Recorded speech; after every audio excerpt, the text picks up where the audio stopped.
Buenas imparables, soy el pastor Brian Chalai y es una alegría que seas parte de esta comunidad. Hoy nos encontraremos con Dios en Apocalipsis 20 versículos 1 al 9 para seguir creciendo nuestra relación con Él.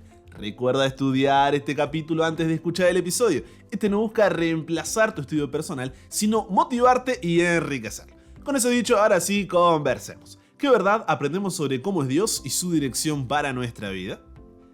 Padre, muchas veces te vamos a ser sinceros, te vamos a abrir el corazón. Sentimos que eres injusto con nosotros.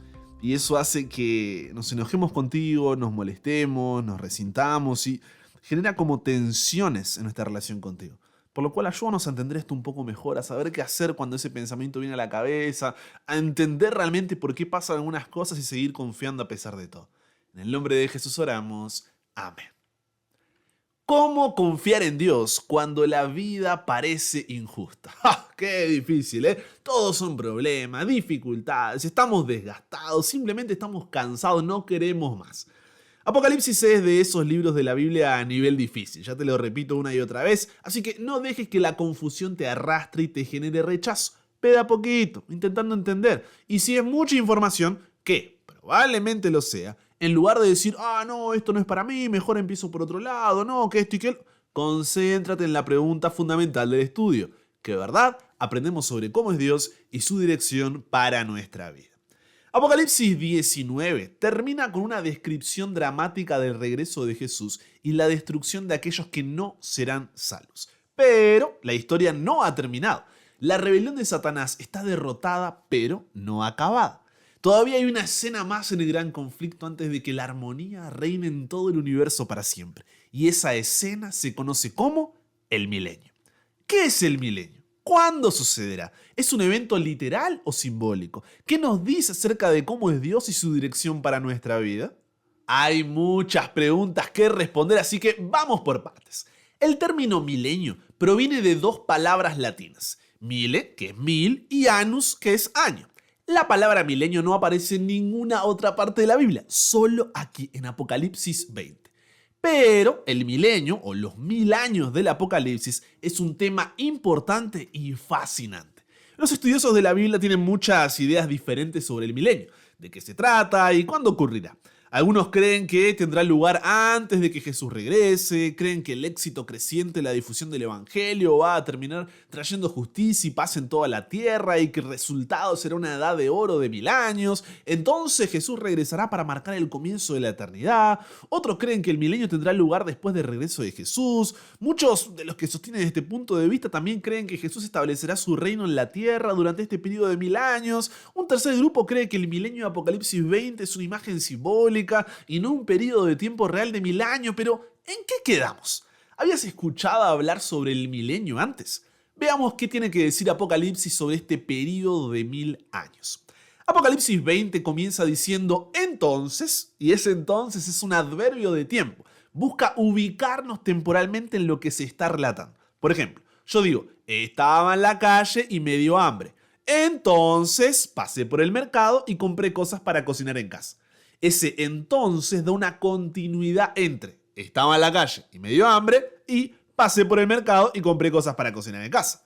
De la misma forma, si el capítulo comienza con un entonces, lo que nos está diciendo es que lo que va a describir sigue a lo que se presentó en Apocalipsis 19.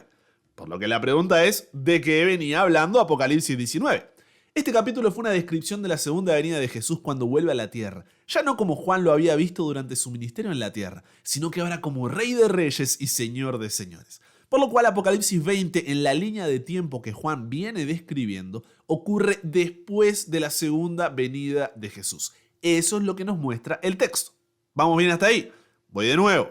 Apocalipsis 20, en la línea de tiempo que Juan viene describiendo, ocurre después de la segunda venida de Jesús. Si continuamos leyendo Apocalipsis 20, versículo 1 dice, entonces, ahora sí, vi a un ángel que descendió del cielo con la llave del abismo y una gran cadena en su mano. Fíjate que allí se menciona algo llamado abismo. ¿A qué hace referencia? El abismo no es una caverna subterránea o un precipicio en algún lugar del universo, no. Es la traducción griega de la palabra que se utiliza para describir, por ejemplo, a la tierra antes de la creación de Dios en Génesis capítulo 1 y 2. El tremendo caos en la tierra antes de la segunda venida descrito en las 7 plagas que ya estudiamos, ha hecho que este planeta vuelva a ser una masa oscura y desorganizada como su condición al principio de la creación. Por lo que el abismo es la forma en que se llama nuestro planeta debido a la destrucción que sufrió con todos los eventos sucedidos antes de la segunda venida de Jesús. Y si bien, como menciona Apocalipsis capítulo 9, versículos 1 al 2 y Apocalipsis 8, versículo 10, antes Satanás tenía las llaves, el control de la tierra por el pecado, dijimos que este evento sucede ¿cuándo? Después de la segunda venida de Jesús. Entonces, este control que antes tenía Satanás, ahora le pertenece ¿a quién? Al Rey de Reyes y Señor de Señores, nada más y nada menos que Jesús. ¿Qué es lo que hace este ángel enviado por Dios? Apocalipsis 22 dice: prendió al dragón, esa serpiente antigua que es el diablo y Satanás, y lo ató por 1000 años. Lo arrojó al abismo, lo encerró y selló para que no engañe más a las naciones hasta que se cumplan 1000 años. Después tiene que ser suelto por un poco de tiempo. Busquemos entender esto con la propia Biblia. Para eso debemos ir a Primera de Tesalonicenses capítulo 4, versículos 14 al 17, donde el apóstol Pablo describe la segunda venida de Jesús y dice: porque si creemos que Jesús murió y resucitó, así también traerá Dios con Jesús a los que durmieron en él. Por lo cual os decimos esto en palabra del Señor, que nosotros, que vivimos, que habremos quedado hasta la venida del Señor, no precederemos a los que durmieron. Porque el Señor mismo, con voz de mando, con voz de arcángel y con trompeta de Dios, descenderá del cielo, y los muertos en Cristo resucitarán primero. Luego, nosotros, los que vivimos, los que hayamos quedado, seremos arrebatados juntamente con ellos en las nubes para recibir al Señor en el aire, y así estaremos siempre con el Señor. Según lo que la Biblia nos dice, cuando Jesús regrese por segunda vez, los salvos que estén vivos y los muertos que serán resucitados iremos al cielo con él, ¿cierto? Bien, ¿y aquellos que no son salvos? Hebreos capítulo 12, versículo 29 y Primera de Tesalonicenses capítulo 1, versículos 7 al 10 nos dice que serán destruidos cuando Jesús regrese, ya que como no aceptaron la gracia de Dios, no pueden librarse de su ira, siendo consumidos por su gloria. Por lo cual, si unimos estas dos informaciones que la propia Biblia nos da, luego de la segunda venida de Jesús, ¿qué seres humanos van a quedar en esta tierra? La respuesta es ninguno. Los salvos están en el cielo, los perdidos, todos muertos. ¿No es eso lo que vimos? Solamente queda ¿quién entonces? Satanás y sus ángeles. Por lo cual, esta atadura que describe Apocalipsis 20 significa que ya no hay nadie para tentar y engañar. Durante 1000 años Satanás y sus ángeles están confinados a esta tierra desolada y despoblada, a este abismo, atado por las circunstancias que él mismo ha creado, sin nadie a quien tentar. Durante 1000 años verá la devastación, la destrucción, el desastre que ha creado su rebelión, la desolación que ha causado.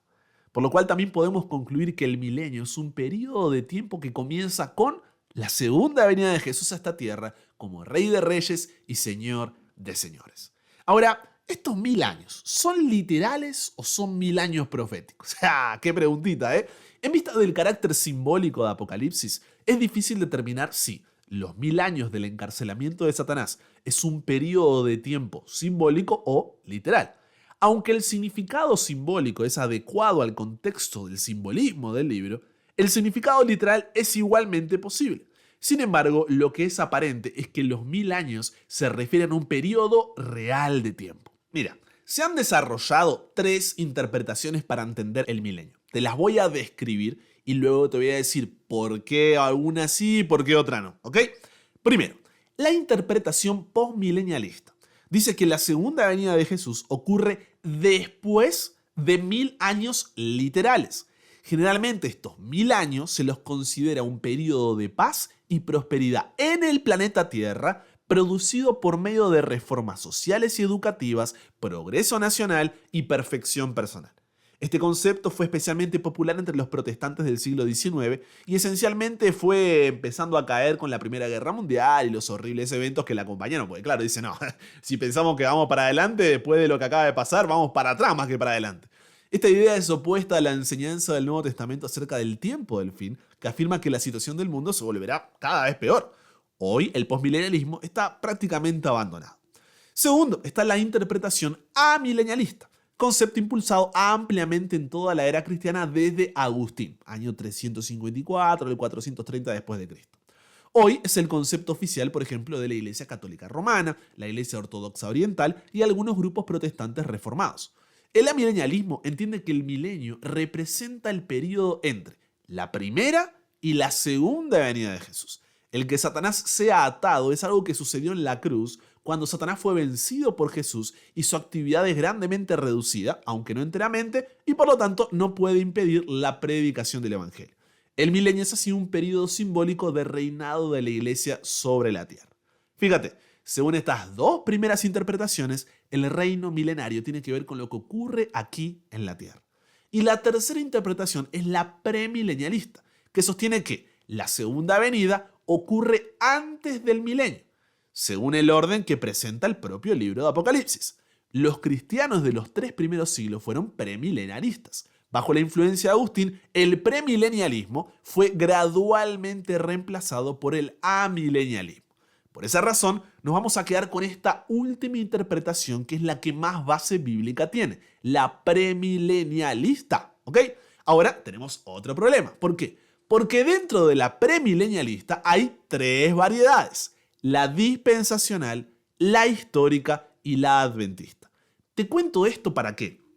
Te lo cuento para que sepas por qué llegamos a las conclusiones que llegamos en el estudio y no solo sea, no, porque el pastor Chalá lo dijo. Y segundo, para que cuando te encuentres con estas ideas hablando con familia, amigos, leyendo libros, viendo un video en redes sociales y demás, sepas lo que está detrás de ese pensamiento y por qué tú lo compartes o no lo compartes. Así que veamos estas 3 variantes y vamos a ver en qué consiste y con cuál nos quedamos. Primero, la interpretación premilenialista dispensacional. Esta divide la historia en diferentes dispensaciones, considerando que Dios ha tratado con la humanidad de maneras distintas en cada etapa. Destaca la separación entre Israel y la Iglesia, dando importancia a las profecías relacionadas con el pueblo judío y su papel en el milenio. Esperan que las profecías del Antiguo Testamento sobre el pueblo de Israel literal se cumplan con la restauración literal de la nación y de su templo en Jerusalén. Enseñan equivocadamente un arrebatamiento secreto en la venida de Jesús y que en el milenio todos los judíos se van a convertir aquí en la tierra y volverán a ser el pueblo de Dios. Suelen interpretar las profecías bíblicas, incluida la de Apocalipsis 20, de manera bastante literal, creyendo en un reinado físico de 1000 años de Jesús en la tierra, pero esta división de la historia es forzada, es arbitraria, es contraria a lo que la Biblia deja claro, al igual que la transición de ese Israel físico al espiritual, de Israel como pueblo a Israel como iglesia, y por esa razón esta interpretación no parece acertada, ya que no tiene el suficiente fundamento y comenzó a utilizarse a partir del siglo XIX. Segundo, está la interpretación premilenialista histórica.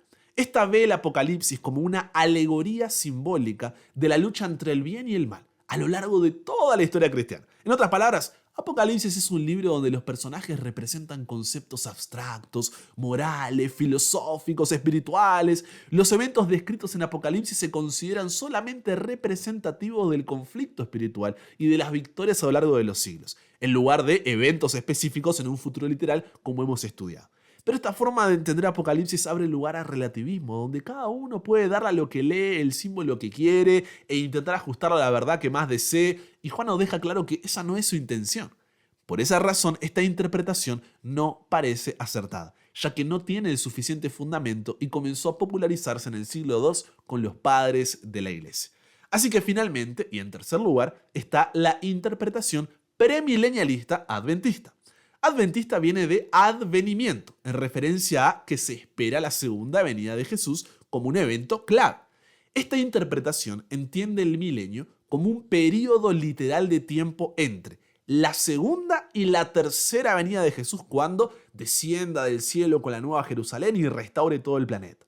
La evidencia de lo que ocurre durante ese periodo y lo que ocurrirá después sostiene esta interpretación, y es con esta con la que vamos a trabajar en lo que sigue de nuestro estudio del capítulo, ya que la Biblia habla de la segunda venida de Jesús como un evento único, real, audible, visible, mundial y glorioso que ocurrirá al comienzo del milenio. Como dice Mateo 24, Marcos 13, Lucas 21, Juan 14, Hechos 1, 1 Corintios 15, 1 Tesalonicenses capítulo 4, 5, 2 Tesalonicenses capítulo 2, 2 Timoteo 3, Tito 2, Hebreos 9, Apocalipsis 1, 14, 19, o sea, hay bastante fundamento.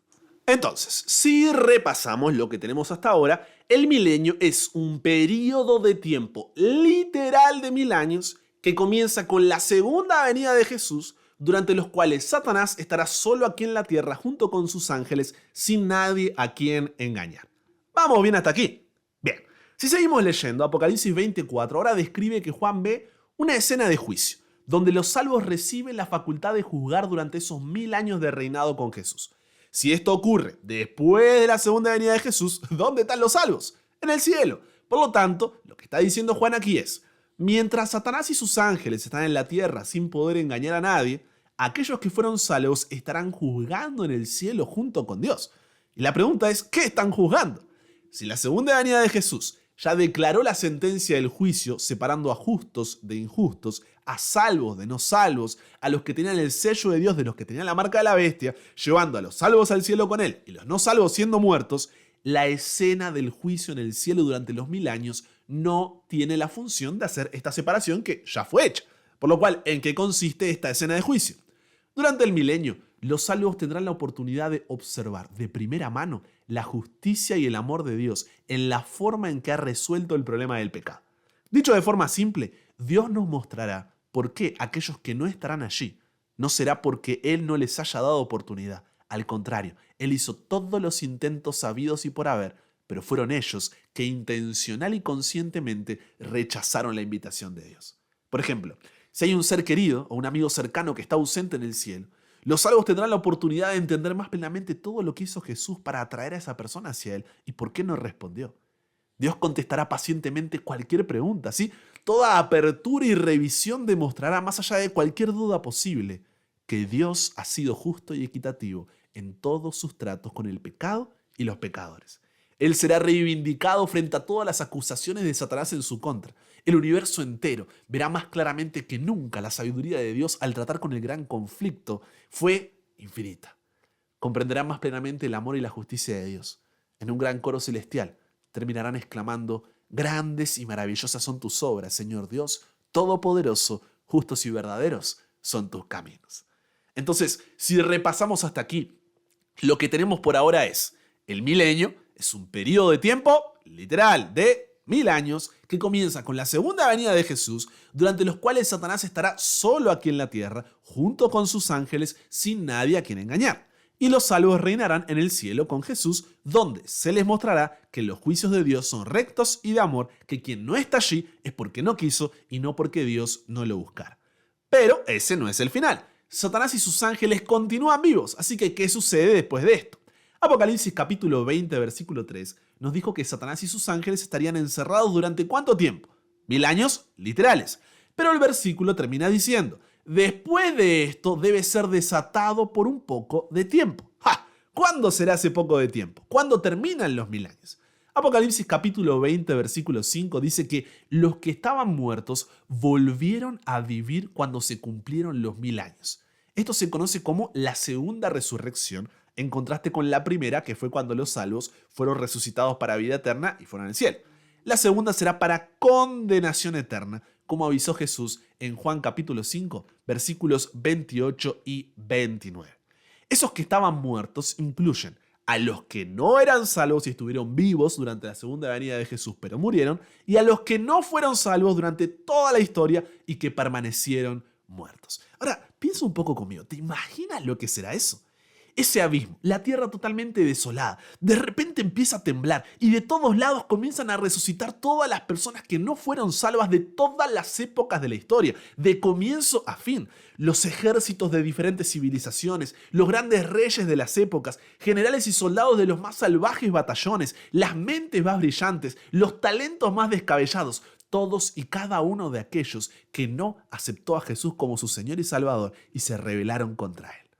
Ahora, Brian, ¿por qué son resucitados? Porque ahora que la sentencia del juicio de Dios fue puesto en balanza, es el momento de que ésta sea ejecutada, de que delante del universo sea hecha justicia y el pecado destruido para siempre. Una segunda oportunidad de salvación es innecesaria, porque el corazón de aquellos que participan de esta segunda resurrección está completamente endurecido en rebelión contra Dios. Y lo que describe Juan a continuación es una muestra de eso.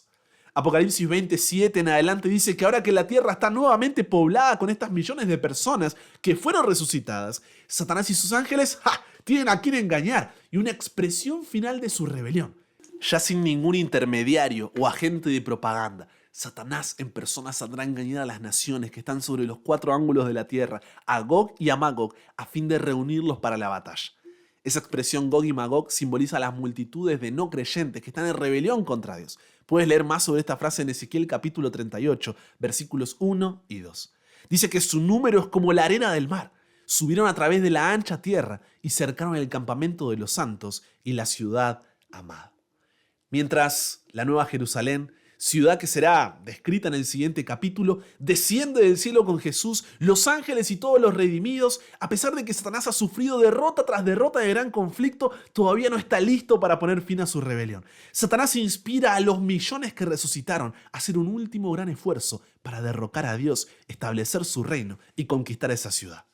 Todos están presentes para la batalla final del gran conflicto. El pecado está a punto de ser erradicado una vez por todas, pero de eso conversaremos en el siguiente episodio. Por ahora, reflexiona. ¿Qué te dice esta escena del milenio acerca de la justicia de Dios? Sabes, a nadie le gusta sufrir injusticias.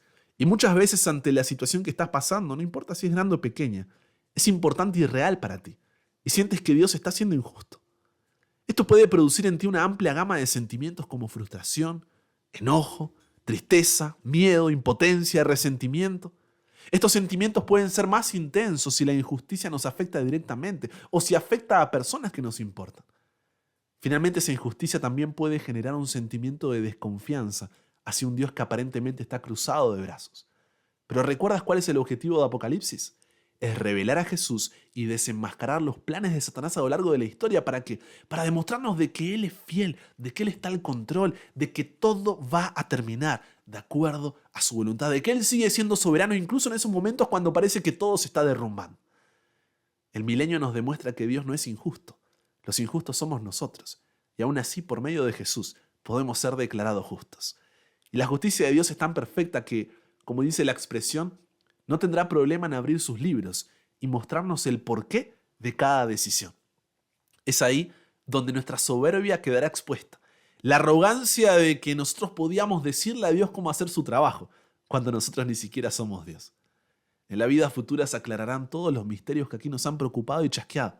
Veremos que las oraciones que nos parecían desatendidas y las esperanzas defraudadas figuraron entre nuestras mayores bendiciones. No está mal que le digas a Dios cómo te sientes por lo que estás atravesando. Tenemos emociones y a Dios no le molesta. Dios no se ofende, no se enoja. No es una muestra de falta de fe. No es un pecado decirle cómo te sientes. El problema del mal no es solamente intelectual, sino personal, emocional, y por eso nos da tan duro. Dios sabe cómo te sientes, no le estás informando de nada, solo estás compartiendo el peso con Él para no bajar los brazos. Por eso nuestra oración siempre tiene que ser, pero, a pesar de cómo me siento y lo que está pasando, que se haga tu voluntad y no la mía. Porque es ahí cuando se expresa nuestra confianza en los tiempos y formas de Dios, nuestro reconocimiento de que Él es Dios y no lo soy yo. ¿Es difícil? ¡Pah! Un montón. Pero de eso se trata crecer en nuestra relación con Dios, de vaciarnos de nosotros para llenarnos de Él, hasta el punto que dependamos completamente de su voluntad, porque confiamos en que esta es buena, agradable y perfecta. No sé por lo que estás pasando hoy, pero que no lo entiendas no significa que Dios es injusto. Él no está indiferente a tu situación. Sigue confiando. Hoy no es el día en que vas a bajar los brazos. Y cuando pienses en desistir, mira la cruz y recuerda que Él insistió por ti. ¿Conversamos con Dios sobre esto? Padre, qué tema duro, qué tema difícil, porque hay cada situación que estamos enfrentando que a veces simplemente estamos cansados de luchar. No queremos más. Pero Padre, que hoy en humildad podamos someternos a tu voluntad. Confiar en tus tiempos, en tus formas. Y de recordar que tú no eres indiferente a lo que nos está sucediendo. De que tú no estás con los brazos cruzados, sino que estás a nuestro lado para fortalecernos, para consolarnos, para guiarnos. Y Señor, que a pesar de lo que estamos sintiendo y lo que estamos pasando, que hoy no bajemos los brazos. Que hoy dependamos de ti y veamos en esto una oportunidad para aferrarnos más y más a ti, diciendo que sea tu voluntad y no la mía. Gracias Dios por este sacudón. Gracias por este recordatorio. Y gracias porque en tu justicia tú no tendrás problemas en mostrarnos y abrir los libros para decir, viste, por ahí no lo entendías en el momento, pero fui justo. Y hoy estás aquí. Así que gracias, Señor, por eso. Gracias por tanto amor inmerecido y por tanta gracia. Nos entregamos hoy a ti. Cámbianos, renuévanos, transfórmanos, somos tuyos. En el nombre de Jesús oramos. Amén.